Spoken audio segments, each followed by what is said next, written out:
हरे कृष्ण আমার সকল বৈষ্ণব ভক্তবৃন্দের চরণে কোটি কোটি ধন্যবাদ প্রণাম। তো আজ হচ্ছে পুত্রদা একাদশী। তো আজকে আমি পুত্রদা একাদশীর ব্রত মাহাত্ম্য পাঠ করছি, আপনারা তা কৃপা করে শ্রবণ করুন।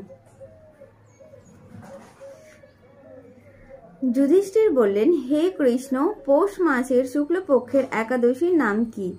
বিধি বা কি? কোন দেবতা এই দিনে পূজিত হন এবং আপনি কার প্রতি সন্তুষ্ট হয়ে সেই ব্রতফল প্রদান করেছিলেন? কৃপা করে আমাকে সবিস্তারে বলুন।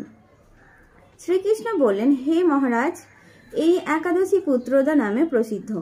সর্বপাপ বিনাশী ও কামদা এই একাদশীর অধিষ্ঠাত্রী দেবতা হলেন সিদ্ধিদাতা নারায়ণ।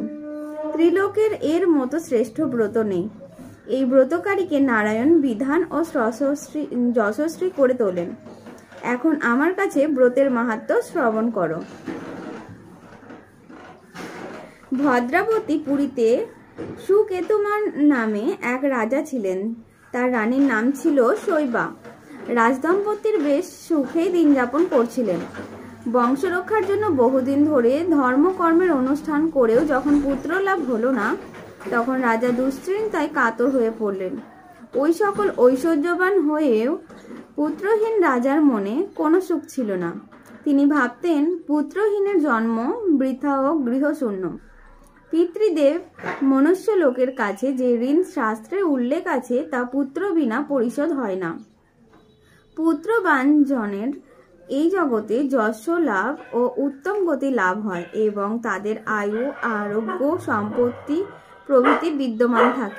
নানা দুশ্চিন্তাগ্রস্ত রাজা আত্মহত্যা করবেন বলে স্থির করলেন, কিন্তু পরে বিচার করে দেখলেন আত্মহত্যা মহাপাপ।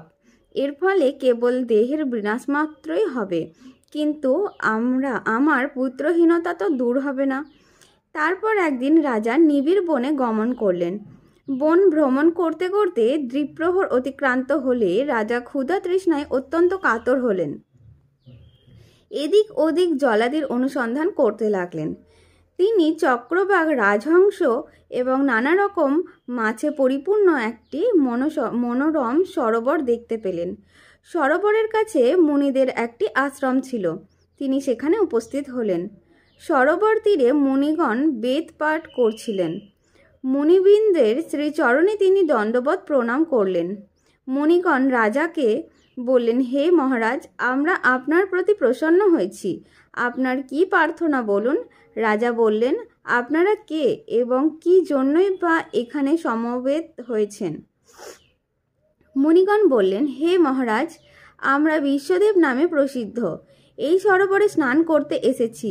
আজ থেকে 5 দিন পরে মাঘ মাস আরম্ভ হবে। আজ পুত্রদা একাদশী তিথি। পুত্র দান করে বলে এই একাদশীর নাম পুত্রদা।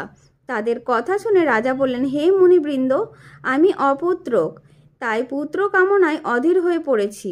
এখন আপনাদের দেখে আমার হৃদয়ে আশার সঞ্চার হয়েছে। এই দুর্ভাগা পুত্রহীনের প্রতি অনুগ্রহ করে একটি পুত্র প্রদান করুন। মুনিগণ বললেন, হে মহারাজ, আজ সেই পুত্রদা একাদশীর তিথি, তাই এখনই আপনি এই ব্রত পালন করুন। ভগবান শ্রী কেশবের অনুগ্রহে অবশ্যই আপনার পুত্র লাভ হবে। মুনিদের কথা শোনার পর যথাবিধানের রাজা কেবল ফলমূলাদি আহার করে সেই ব্রত অনুষ্ঠান করলেন। দ্বাদশীর দিনে উপযুক্ত সময়ে শস্যদি সহযোগে পালন করলেন। মুনিদের প্রণাম নিবেদন করে নিজ গৃহে ফিরে এলেন। ব্রত প্রভাবে রাজার যথাসময়ে একটি তেজস্বী পুত্র লাভ হল। হে মহারাজ, এই ব্রত সকলেরই পালন করা কর্তব্য। মানব কল্যাণ কামনায় আপনার কাছে আমি এই ব্রতর কথা বর্ণনা করলাম। নিষ্ঠা সহকারে যারা এই পুত্রদা একাদশী ব্রত পালন করবে, তারা পুত নামক নরক থেকে পরিত্রাণ লাভ করবে। আর এই ব্রত কথা শ্রবণ কীর্তনে অগ্নিষ্টম যজ্ঞের ফল পাওয়া যায়। ব্রহ্মাণ্ড পুরাণে এই মাহাত্ম্য বর্ণনা করা হয়েছে। হরে কৃষ্ণ। তাহলে সকলেই একাদশী ব্রত পালন করুন। হরে কৃষ্ণ। রাধে রাধে। হরি বল।